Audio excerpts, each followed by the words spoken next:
உனக்கு இப்போ என்ன வேணும்?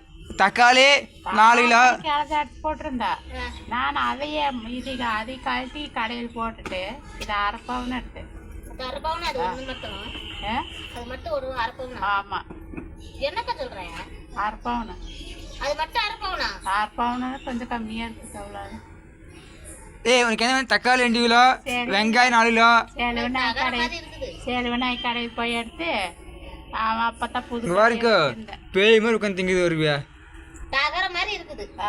பேய் பார்த்து பேய்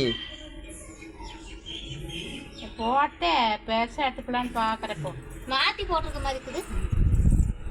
திருப்பு எந்த சைடு போடுறது? இந்த சைடு போடுவியா இந்த சைடு போடுவியா? தானே முன்னாடி வரும் குதிரை தலை இதுதான் முன்னாடி வருமா?